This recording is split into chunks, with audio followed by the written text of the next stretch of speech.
So this is Hebrews chapter 3, the scripture for the 15th of October. Now, having established the superiority of Jesus to angels, the author of Hebrews turns to one of the patron saints of Judaism, Moses. If anyone has the right to be seen as the equal of Jesus Christ, it would be Moses, who beheld God, speaking with God as one would with a friend, as it says in Exodus 33. He's the one who brought Israel the law, carved into 2 stone tablets by God himself. He's the one who dedicated his entire adult life to God's service. Now, in many ways, Moses and Jesus play very similar roles.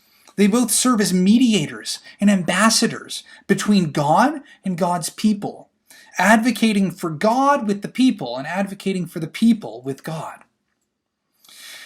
Now, at the beginning of this chapter, there's this metaphor about houses, about servants, about sons, and frankly speaking, I struggle to track with this metaphor. I think that the author of Hebrews may have been mixing his metaphors. He may have been too clever by half here. I don't know if Moses is like a servant in the house or part of the house or somehow both.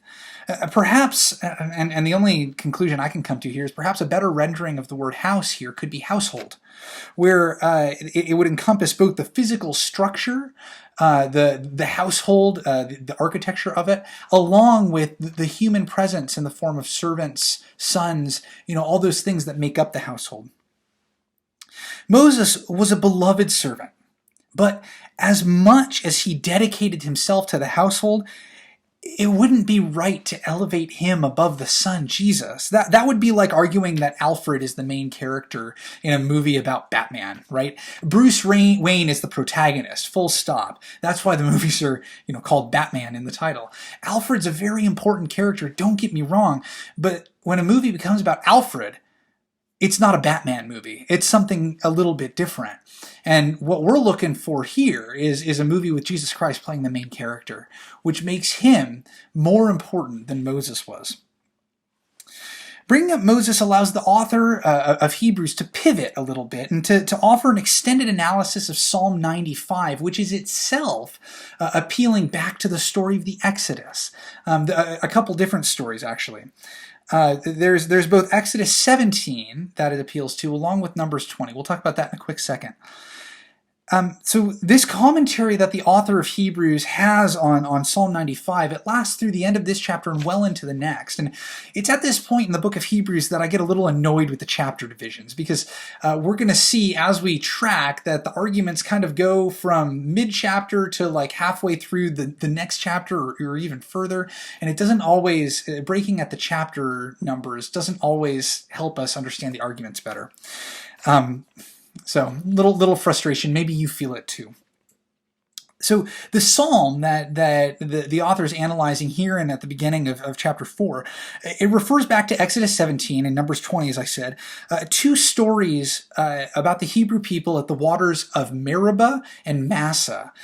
Meribah and Massah are Hebrew words meaning rebellion and testing, and they were so called that because of what happened there. So in Exodus, Moses is told by God to throw something into these waters or hit the rock where water will come out, and suddenly the Israelites had fresh water. In Numbers, God asked Moses to speak to the rock, and instead Moses whacks the rock.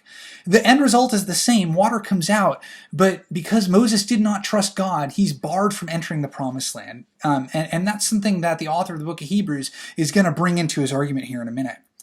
So by appealing to this psalm, the author does 2 things. The first thing is that he establishes the necessity of listening to and believing in God in order to enter into God's rest. That's the first thing. Second thing is that the author offers 2 examples of what that doesn't look like.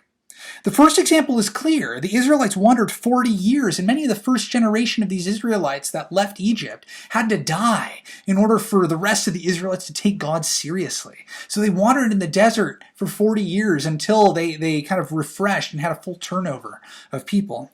But the other example is subtler. It's that even Moses didn't enter into the rest of the promised land because he disobeyed God in Numbers 20, not trusting in God's direction. And I think from this we see that we're called to live faithfully as partners of Christ, and to encourage one another to continue living in such a way, no matter how much we've already lived in such a way. We've not graduated into retirement on this side of heaven. By doing so, that's when we can look forward finally to entering into God's rest. So I wonder, what do you think God's rest will feel like for you? That's all for Hebrews chapter 3. Tomorrow, the 16th of October, we'll look at Hebrews chapter 4. May God bless you in your reading of Scripture.